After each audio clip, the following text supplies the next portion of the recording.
I'm Laura Swanson with the Tillamook County Pioneer, and we're here to interview a non-affiliated candidate for the Governor of Oregon, LaNicia Duke. Non-affiliated. LaNicia, can you explain what that means and why it's important? I'm running non-affiliated because it gives power back to the people.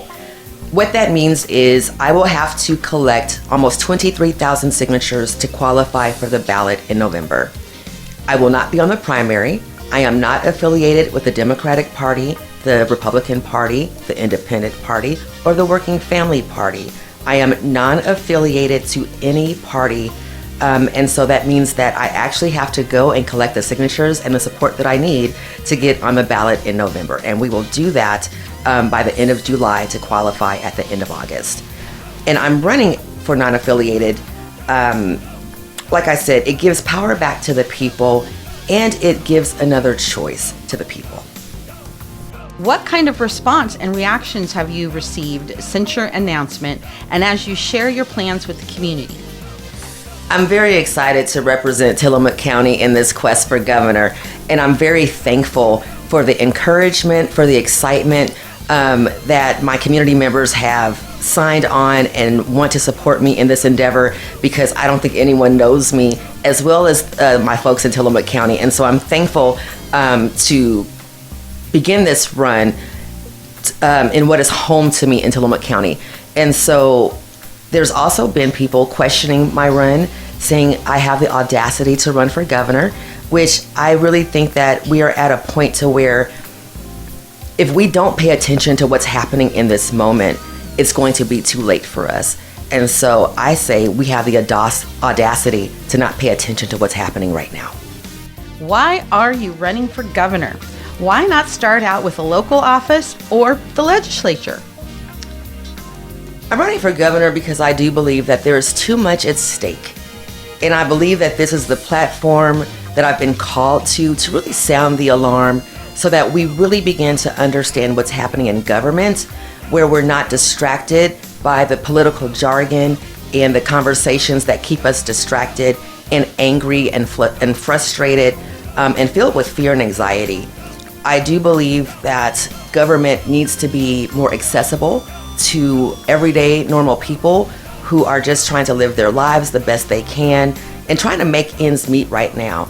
And I think that we need that representation of people who are most affected by a lot of stuff that's happening, both at the federal and the state level. You've written several columns and op-eds for the Pioneer recently and for other publications, explaining the functions of government. What is your purpose for this type of outreach and education? You know, before moving to Oregon, like I said, I knew nothing about government. And so it's really fascinating, honestly, to be able to take ownership in the fact that our government truly does belong to all of us. It's not just for those that are elected to office, but it's up to each one of us individually and collectively to use our power for the greater good of our communities. And right now, I think that there's not enough leadership who are willing to tell the truth and be 100% accountable with where we are in terms of our financial predicament across the state and how the trickle-down effect of different legislation that has been enacted both at the federal and state level are really going to start affecting our communities.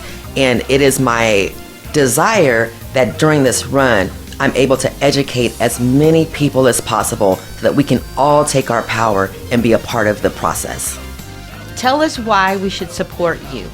Why should we vote for you? I'm going to say instead of supporting me, we're going to support each other in this. I'm a firm believer in the work that I've done is a type of ministry for me. Being a third generation preacher's kid who actually went through 8 years of therapy to make sure that my faith would work for me and I could work for my faith, it's really important that those of us who are willing to sacrifice for the greater good right now, that we're willing to step up.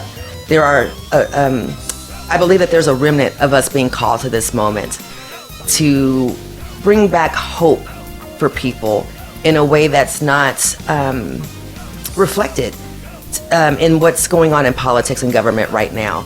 And so I hope that in this run that we all find the courage to want to see and be something different. This is not an individual run. It is not an individual race. It is going to take as many of us as possible to change the tide and to really shift into what we want to become, knowing that we can be better and that we can grow together in this. There are almost 20 candidates, yes, really, for governor, many with decades of government experience. How are you going to convince voters that you are capable of doing this job? I'm going to convince voters that I can do this job by asking as many of them as possible to help me do this job.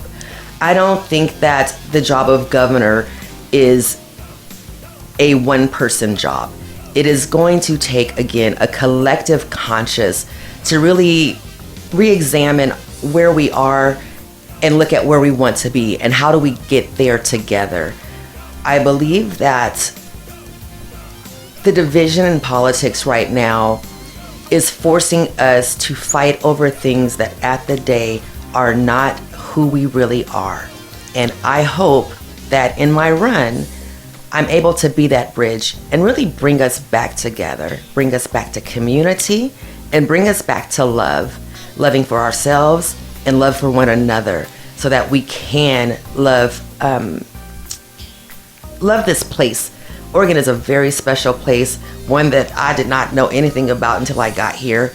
And I think that together we can make it even better. And so now, what's up next for you?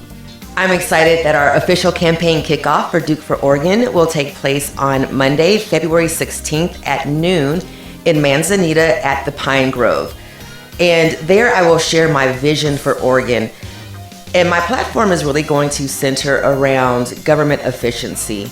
We are at a time where I don't believe that money can solve all of our problems. And we're going to have to come to some hard truths about seeing where we are and where we want to be and how we get there. I think that most of our state agencies can be looked at, can be audited, can be streamlined, and can work better for the communities that they're supposed to be serving. Instead of a top-down, I really want to see a bottom-up approach to how state agencies run, especially Oregon Health Authority, ODOT, and DHS. I also believe that, of course, education is important to anything that we want to do. And so there's a scripture for me that says the people perish for lack of knowledge. And I believe that we can do a better job of being educated in this state, and not just starting with our babies, but even with adults who may not have graduated from high school, knowing that there's no shame or condemnation in that because you've still been able to be successful. But we are entering into a time where AI is taking jobs away from us, and we need to be able to compete with AI and also help bring folks out of generational poverty. And so I think that education is going to be key to whether it's attracting businesses or being able to create our own businesses from folks who are born and raised here in Oregon. And so I look forward again to working alongside you guys in making this happen and making Oregon a place where we can be proud to say that this is our home and be proud to represent what we believe is the best of the West Coast here in Oregon. This interview will be available on the Tillamook County Pioneer's website, www.tillamookcountypioneer.net, and on our YouTube channel.